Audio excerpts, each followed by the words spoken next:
নমস্কার, দেখছেন কলকাতা টিভি। আমি সুদীপ্ত রয়েছি আপনাদের সঙ্গে। শুরু করছি সংবাদ সারাদিন। প্রথমে যে খবরের দিকে নজর রাখবো, আপনারা জানেন যে ব্যারাকপুরে অর্জুন সিং এবং সোমনাথ শ্যামের মধ্যে যে দ্বন্দ্ব চলছিল এতদিন ধরে, সেই দ্বন্দ্বতে এবার যাতে আর বেশি কিছু না হয় সেই জন্য সামাল দিতে এবার তৃণমূলের শীর্ষ নেতৃত্ব কিন্তু একেবারে আসরে নেমে পড়েছে।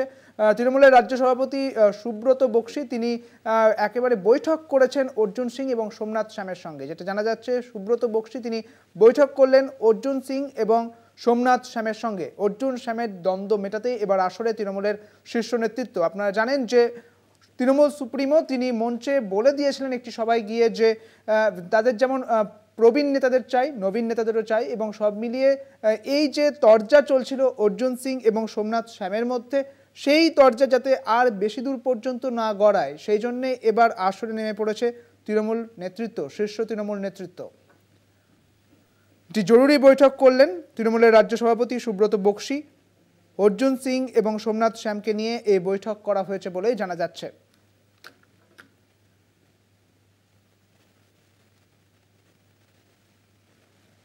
এই বিষয়ে বিস্তারিত জানবো। আমাদের সঙ্গে রয়েছেন আমাদের প্রতিনিধি শুভজিৎ সিং, রয়েছেন আমাদের সঙ্গে। শুভজিৎ, এই যে বৈঠক করলেন বলে জানা যাচ্ছে তৃণমূলের রাজ্য সভাপতি সুব্রত বক্সী, অর্জুন সিং এবং সোমনাথ শ্যামের মধ্যে এই বৈঠক হয়, সেখানে কি কি উঠে আসছে, কি জানতে পারছো? দেখো, কিছু সময়ের আগে এখনো তোমাকে একটা প্রথম কথা বলে রাখি সুব্রত, যে এখনো পর্যন্ত কিন্তু বৈঠক শেষ হয়নি। কিছুক্ষণ আগেই রাজ্য তৃণমূল কংগ্রেসের সভাপতি সুব্রত বক্সী এবং তারই গাড়ি করে নামেন কিন্তু সাংসদ অর্জুন সিং।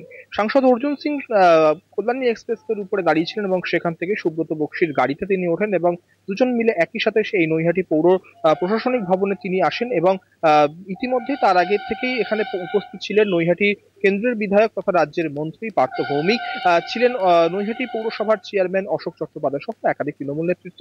মূল কথায় আসি, কারণ বেশ কিছুদিন ধরে জানো সাংসদ এবং বিধায়কের মধ্যে যে দ্বন্দ্ব চলছিল তা ইতিমধ্যেই রাজ্যের শাসক দল তৃণমূল কংগ্রেসের একটি নাভিশ্বাস উঠে গেছিল। কারণ জানো, সামনে 2024-এর নির্বাচন, এবং 2024-এর নির্বাচনের আগে এমন দ্বন্দ্ব কিন্তু দলের মধ্যে একটি এফেক্ট ফেলতে পারে বলে মনে করছিল তৃণমূল নেতৃত্ব। যে কারণে উত্তর 24 পরগনা জেলায় তৃণমূল কংগ্রেস কমিটির যা চেয়ারম্যান ছিলেন নির্মল ঘোষ, তিনি কিন্তু এই দ্বন্দ্ব তিনি কিন্তু মেটাতে পারেন। অবশেষে খোদ মুখ্যমন্ত্রীকে কিন্তু এই বিষয়ে হস্তক্ষেপ করতে হয় এবং আজকে যে মেগা বৈঠক, সেই মেগা বৈঠকে কিন্তু এখনো পর্যন্ত উপস্থিত হয়নি জগদ্দল কেন্দ্রের বিধায়ক সোমনাথ শ্যাম।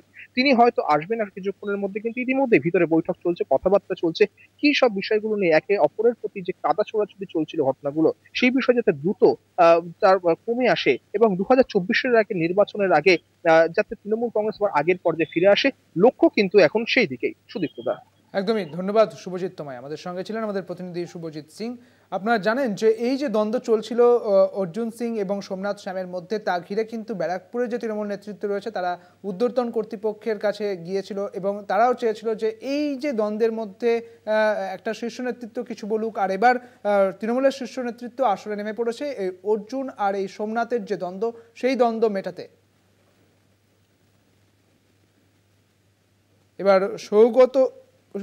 সুব্রত বক্সী, তিনি তৃণমূলের রাজ্য সভাপতি সুব্রত বক্সী, তিনি নেমে পড়েছেন এই আসরে এবং অর্জুন সিং এর সঙ্গে এবং সোমনাথ শ্যামের সঙ্গে তিনি একটি বৈঠক করবেন বলে জানা যাচ্ছে। এখনো পর্যন্ত সেই বৈঠক চলছে এবং কিছুক্ষণের মধ্যে সোমনাথ শ্যাম তিনি আসবেন বলেই জানা যাচ্ছে।